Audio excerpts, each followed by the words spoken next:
Convection is the transfer of heat through the movement of the particles. It occurs only in liquids and gases. And taking the example of movement of warmer particles and cooler particles. Suppose taking an example of a house. In the house, generally we say the ground floors are cooler and the upper floors are warmer. Why? Because the air rises up from the ground to the up. So the warmer air, as it rises up, the place of the lower air, it gets occupied, filled with the cooler particles. The warmer particles of the air rise up from the ground floor to the upper floor. Then what happens? The space left by the warmer particles in the ground floor are occupied by cooler particles. So this is the example of convection. So convection, taking the example, take a beaker of water. Put a drop of potassium permanganate solution and boil the water. What happens? The middle part of the water boils first. The middle part of the water boils first and converts into gaseous form. After it reaches 100 degrees centigrade boiling point, it boils and goes into the air. As the middle part gets warm first, heated up first and moves into the air, the cider water, which is colder, now moves down, because taking a beaker of water, put a potassium permanganate solution, heat it. The middle part gets heated up first and rises into the air. And then what happens? The cider part of the water, which is cold, now moves down and then it gets heated up next. So that is what here it explains. The warmer particles rises up first, and then the cooler particles which are there, which come and occupy the space of the particles which have left up and become warmer. In a potassium permanganate solution, the water gets heated up, the middle part of the water gets heated up first and it reaches a boiling point 100 degrees centigrade. Take a beaker of water, add potassium permanganate solution, put a candle below it and heat it. The middle part of the water gets heated up first and rises into the air. That means the warmer particles have risen into the air. Then the water on the sides of the beaker, that are the cooler water, comes and occupies the space left with the warmer water. So that is how it explains the movement of the warmer particles up and the cooler particles come and occupy the space left by the warmer particles. That is the experiment with the potassium permanganate solution. Then one more experiment, there is transfer of heat by convection in the air. That is candle experiment. Light a candle. Whenever you light a candle, you put a hand over it and one hand on the side and one hand on the above it. So when the candle rises, when the candle converts into smoke, the gaseous state, the candle air rises straight up. So the light a candle, put a hand above the flame and put a hand on the side of the flame. So the flame rises up in a straight line direction. So you see the movement of heat from this straight line direction. That means this hand which is above the flame of the candle gets heated first, and this hand which is on the side of the candle doesn't get heated at all. So this experiment proves the transfer of heat by convection in the air. The warmer air, that is the flame from the candle, the air which is coming from the candle flame goes up in a straight line direction. So the hand which is on the above the candle, this right hand, gets heated up, whereas the hand which is on the left side, that is side of the candle, doesn't get heated up. So that is, this experiment proves the transfer of heat by convection in the air. That is candle experiment. Light a candle, put a hand on the above the flame, put a hand on the side of the flame. The hand which is above the flame gets heated up, the hand which is on the side of the flame doesn't get heated up. This explains the movement of air by the method of convection. Then one more experiment what you have is in the coastal areas where there is beach. So there is beach beside the land. In the daytime, the land gets heated up faster and the water gets heated up next.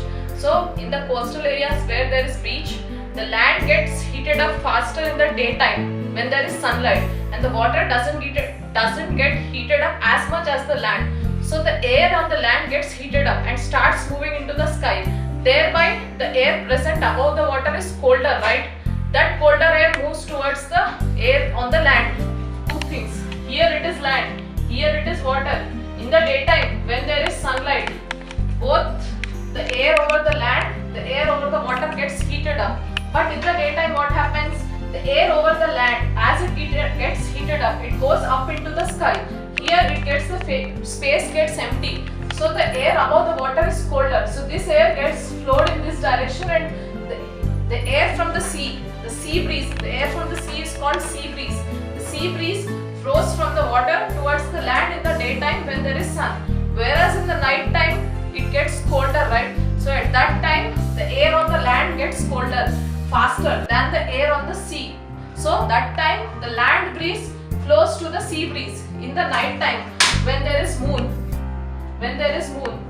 there is again the temperature gets colder. So on the water, the temperature gets colder little bit slow, whereas the temperature on the land gets colder faster. At that time, the air from the land moves to the sea. So the land breeze moves to the sea breeze in the night time, and in the morning time, the breeze from the sea moves to the land. So when there is sunlight in the morning, the sea breeze flows to the land breeze. Lands get heated up faster, and in the night time, land breeze moves to the sea breeze as the land gets colder faster.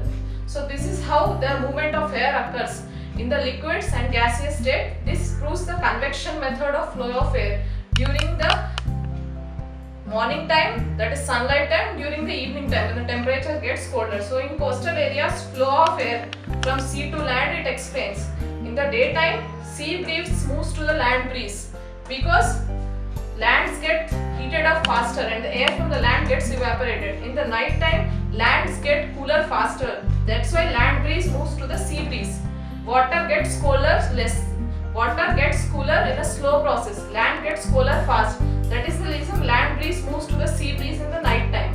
So this explains the method of convection. So the next type of transfer of heat energy is through radiation. This is the third and the last type of transfer of energy. This method of transfer of energy occurs as waves, and energy travels through matter or empty space, and no medium is required. Like solid, gas or liquid, no medium is required. Energy will be transmitted through empty spaces also. And body gives heat to the surroundings. Your body gives heat to the surroundings, and also it receives heat both from the surroundings with the method by the sunlight or any other method. So how, taking the example of room heater, suppose the temperature is cooler or it is very much colder in winters, what you do, you put a room heater and sit up in front of that.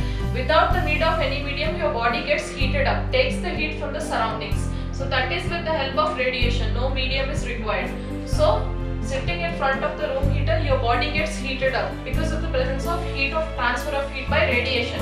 No medium is required. Then heat from the utensil goes to the surroundings when hot object is kept away from the flame. So suppose there is a hot utensil, you switch off the gas and put it up or far away from the gas.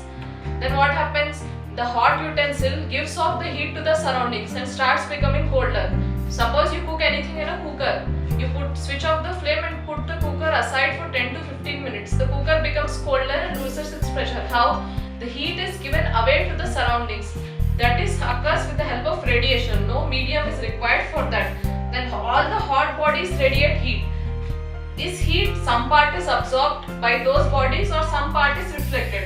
So that is about radiation of the transfer of energy with the help of radiation. Then have you wondered why do we wear light colored clothes in summer and why do we wear woolen clothes in winter? Because in summer we wear light colored cotton clothes because light colored cotton clothes reflect the heat. They do not absorb much heat.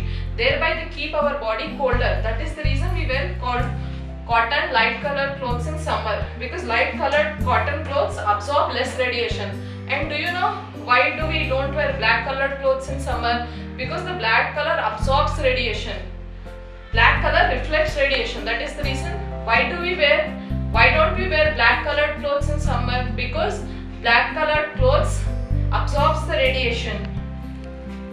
It doesn't reflect the radiation back. Black colored clothes absorbs more radiation. That is the reason it makes our body hot if we wear black colored clothes, because black color absorbs more radiation.